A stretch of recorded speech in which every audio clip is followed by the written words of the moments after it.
on pretty much all throughout the growing season. Now, I'm sorry? Yeah, it'll grow in the sun, but it's actually prettier in the shade. There is a related plant to this that they call giant Turk's cap or tropical Turk's cap. We've got one again growing in the parking lot out there. It has a flower about 4 times as big, and the plant just kind of sprawls out all over the place.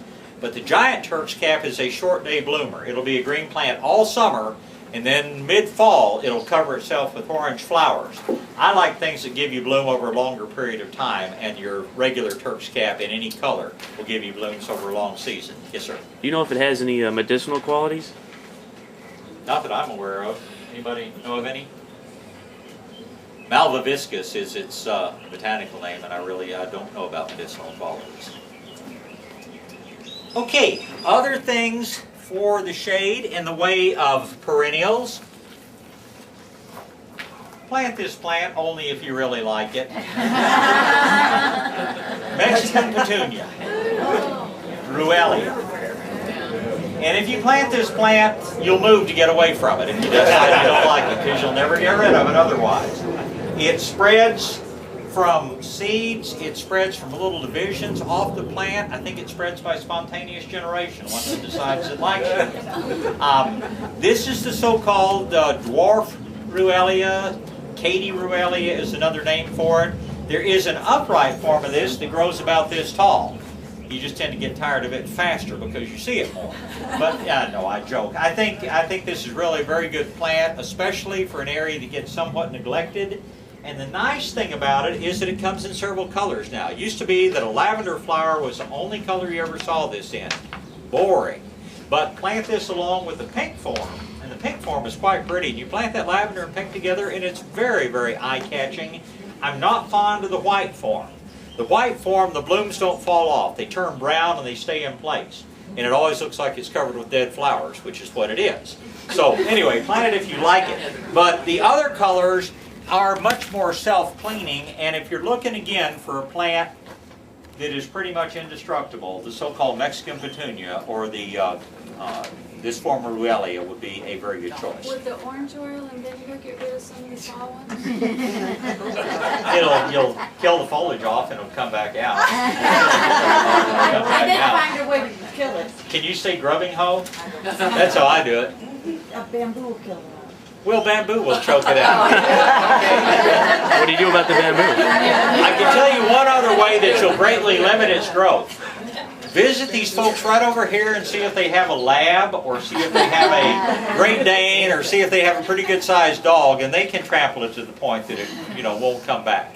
But it is, let's just say, it is a very hardy perennial. Another interesting group of plants are the Kufiyas. Maybe I'll talk about this one first. This is a Ruellia and is closely kin to Mexican petunia, except that it's not nearly so vigorous or invasive. But anyway, if you're looking for a pretty plant, this is they call it red Ruellia. I believe they call this variety Raging Cajun.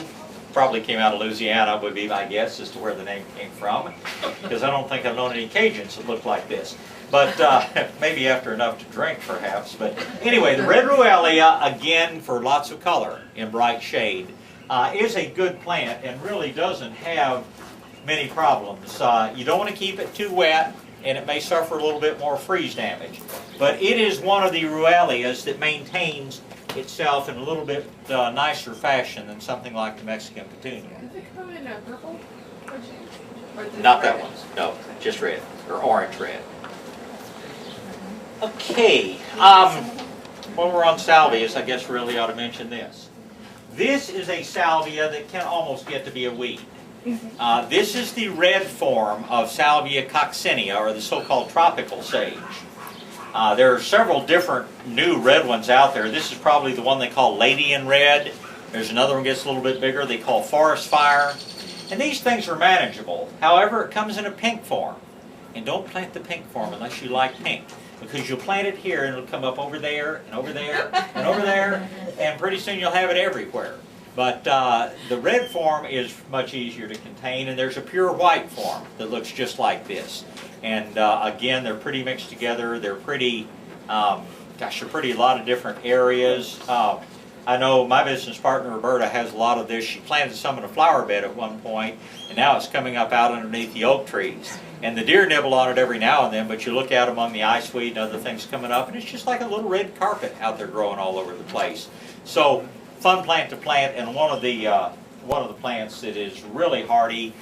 Usually it reseeds. It may die during the winter months, but it virtually always reseeds. So the tropical sage, or Salvia coccinea, is another good flower we'll recommend for shadier areas.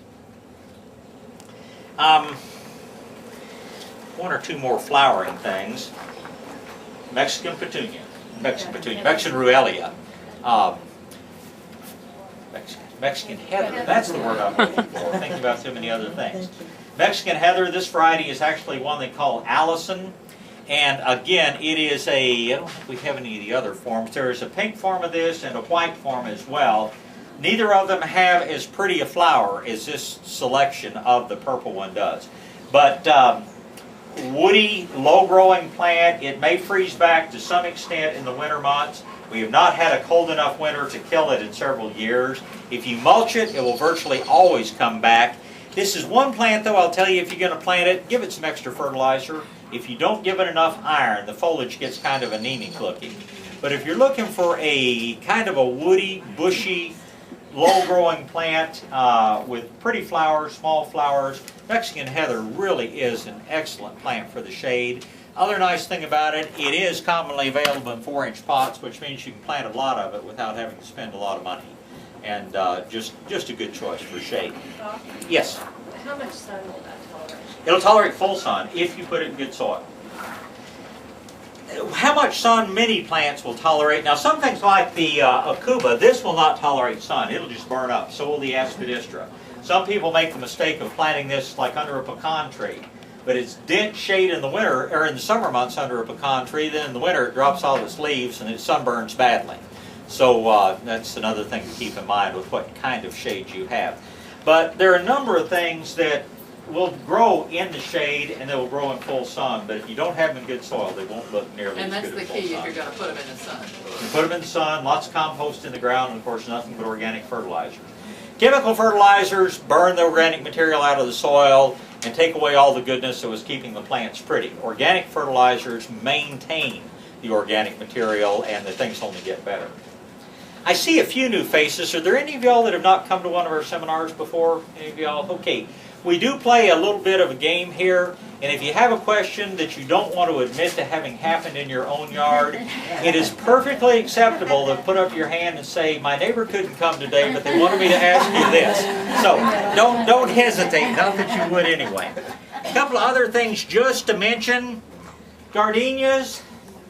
If you came from East Texas or Alabama or somewhere and you just have to have a gardenia planted in a lot of compost in the shade, I mean, the fragrance, I can see why people love them, but they do take a little bit of extra effort. But these are one flowering plant that you can put in the shade if you like. But if you can grow those, lots and lots and lots of compost in the soil, and then they will do okay. How do they do in the sun? Hostas, but I'm not been successful. So Hostas, I'll tell you about hostas in just a second. These will not do well in the sun. They'll do well with morning sun, but you put them in the afternoon sun, they'll be miserable here. Hostas, hostas of course are perennials that freeze to the ground. They will grow just fine here if you give them two things. Plenty of water and plenty of sluggo. Because snails and slugs think hosta is a salad bar. And if you're going to grow hostas, you're going to have snails and slugs eating the foliage. Not if or maybe. You're going to have slugs eating the foliage. So put out some sluggo if you're going to grow hostas. Again, anybody that's ever seen hostas growing in England or in the northeastern part of the country, you will not like hostas here because they will never look like they do in England or in the northeast. But if you don't know what they're supposed to look like, you'll think they're fairly pretty here. They're just these smaller varieties, and you can't grow all the different kinds that you can in the northeast. But the basic hostas, the Albo marginata with the white edges, the Albo Aureo marginata with the gold edges, and the gold, flecks in it, they'll actually do pretty well here. how do they do it? In a big pot, they'll do fine. Yeah. But the slugs will still find them. What's that? The slugs still find them. Oh yeah, they'll still find them. Not good. Doesn't mean you'll be slug free. Yes, ma'am. large bird's nest fern on my back porch. Uh-huh. It's in the shade almost all the day, except for towards the end of the day. It does get some direct sunlight for maybe 2 hours. Second fern, the leaves don't look that great. Right If now. it's 3 to 4 o'clock sun, yeah, it's gonna burn it. If it's right at the end of the day, it may be okay. And bird's nest fern is not at all cold hardy. It'll